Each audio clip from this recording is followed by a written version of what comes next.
जय माँ काली। आपका मेरे चैनल माँ काली माँ दुर्गा शक्ति संवाद में स्वागत है। मित्रों, अगर आप मेरे चैनल पर नए हैं तो मेरे चैनल को सब्सक्राइब कीजिए, लाइक कीजिए, शेयर कीजिए।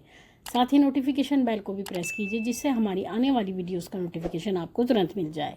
मित्रों, आज का जो विषय है वो विषय ये है कि क्या आपको पूजा करते समय रोना आता है। देखिए, बहुत से लोग ऐसे हैं जो पूजा करते हैं और पूजा करते समय उन्हें रोना आता है। तो कई बार ऐसा होता है, जब आपको रोना आता है तो आप इसका कारण नहीं जान पाते। आप इसी दुविधा में रहते हैं कि हमें रोना क्यों आता है, और पूजा करते समय या पूजा के मध्य में या अंत में हमें अचानक से रोना आने लगता है। तो इसके कई कारण होते हैं। जो महत्वपूर्ण कारण होता है, जिन व्यक्तियों को नकारात्मक ऊर्जा लगी होती है, कुछ व्यक्ति ऐसे होते हैं जो नकारात्मक ऊर्जा से पीड़ित होते हैं, और उसी के कारण यानी जब आप पूजा करने के लिए बैठते हैं और पूजा करते समय वो नकारात्मक ऊर्जा जो आपके शरीर में प्रवेश करे होती है, कई बार वो आपका शरीर छोड़ करके अलग हो जाती है। यानी जब आप पूजा करने बैठते हैं तो वो आपका शरीर छोड़ देती है और दूर जा कर के खड़ी हो जाती है, और उसके बाद वो जब तक आप पूजा करते रहते हैं तब तक वो दूर खड़ी रहती है, और जब आप पूजा करके उठ जाते हैं तो उसके बाद वो पुनः आपके शरीर में प्रवेश कर जाती है। तो जब वो आपके शरीर को छोड़ देती है तो ऐसी परिस्थिति में जो आपकी आत्मा है वो ये बात जानती है कि वो ऊर्जा आपके शरीर को छोड़ चुकी है। तो ऐसी परिस्थिति में आपको रोना आता है। आपको अपने आप ही अचानक से एक ऐसा भाव आता है जिस कारण से आप रोने लगते हैं, और वो रोना आपको अकारण लगता है। यानी आपको दुख भी नहीं होता, आपको कोई खुशी भी नहीं होती, आपके मन में कोई भाव भी नहीं होता, उस बिना कारण के आप रोने लगते हैं। तो ये एक परिस्थिति होती है जब आपको रोना आता है। दूसरी परिस्थिति होती है आपके भाव के कारण। यानी जब आप पूजा करते हैं, अपने इष्ट देव की आराधना करते हैं, अपने सहायक देवी देवता की आराधना करते हैं, चाहे वो कोई भी हो, माँ काली हो, माँ दुर्गा हो, भोलेनाथ हो, भैरव जी हो, कोई भी देवी देवता हो, जब आप उनकी आराधना करते हैं तो आपका मन परमात्मा से जुड़ जाता है, यानी अपने इष्ट देव से जुड़ जाता है। हमारी तरंगे हमारे इष्ट देव से जुड़ जाती हैं। तो ऐसी परिस्थिति में भी हमको रोना आता है। तो रोना जब आता है तो हमारी आंखों से अश्रु निकलने लगते हैं। कोई लोग ऐसे भी हैं जो रोते हैं और भगवान को याद करते हैं। वो ये सोचते हैं कि क्या भगवान हम आपसे कभी मिल नहीं पाते, ऐसी ऐसी बातों को सोच करके, या भगवान आप हमें कब दर्शन दोगे। तो इस प्रकार की बातों को सोच करके वो व्यथित होते हैं, जिस कारण से उनको रोना आता है। क्योंकि इष्ट देव के प्रति जो श्रद्धा भाव होता है उस कारण से भी आपका मन द्रवित हो जाता है, जिस कारण से आप रोने लगते हैं। तो ये भी एक महत्वपूर्ण कारण होता है रोने का। एक अगला कारण ऐसा होता है कि जब आपके जीवन में बहुत परेशानियां होती हैं, आपके जीवन में कष्ट होते हैं, और वो कष्ट भी ऐसे होते हैं जो काफ़ी लंबे समय से आपके साथ चल रहे होते हैं, लेकिन उन कष्टों का कोई निदान नहीं होता है। तो ऐसी परिस्थिति में जब आप भगवान के सामने बैठते हैं, यानी क्योंकि संसार एक ऐसी भंवर है जिसमें आप फंस करके भगवान का स्मरण करने के लिए बहुत मुश्किल से समय निकाल पाते हैं।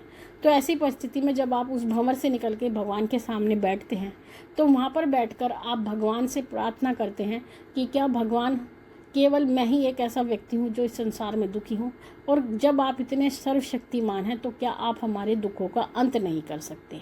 तो यानी आप अपने दुखों को याद करते हैं भगवान के सामने बैठकर, क्योंकि इस संसार में तो कोई व्यक्ति ऐसा नहीं है जो आपके दुख को समझ सके। हाँ, आपके सुख को हर कोई समझ सकता है, आपके सुख से सबको परेशानी हो सकती है, लेकिन आपका दुख किसी को दिखाई नहीं देता है। चाहे आप कितने भी दुखी हों, कितने भी परेशान हो, लेकिन सामाजिक व्यक्ति जो होते हैं वो यही कहते हैं कि ये कोई परेशानी नहीं है, ये खुश रहता है, मस्त रहता है, इसको कोई कमी नहीं है। लेकिन आप अपनी परेशानी को स्वयं जानते हैं, आप उसी कारण से परेशान रहते हैं। तो भगवान के सामने बैठकर जब आप अपने दुखों का स्मरण करते हैं तो उस कारण से भी आप रोने लगते हैं, यानी आपकी आंखों में आंसू आने लगते हैं, आपका मन द्रवित हो जाता है। ये भी एक कारण होता है। एक कारण होता है जब आपको रोना आता है कि आपकी जो भक्ति होती है वो इतने उच्चतम श्रेणी की हो जाती है।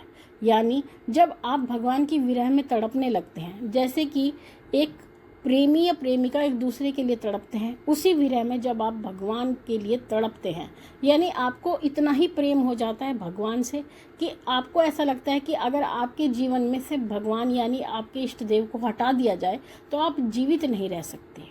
तो ऐसी परिस्थिति में आप उनकी विरह में यानी उनकी भक्ति में रोने लगते हैं। और ऐसे हमने कई लोगों को देखा है जो भगवान का स्मरण करके रोने लगते हैं।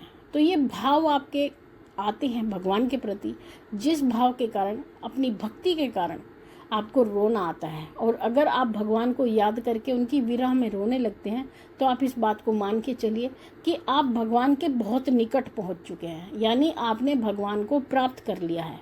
क्योंकि उसकी विरह में वही व्यक्ति रो सकता है जो एक सच्चा भक्त होता है।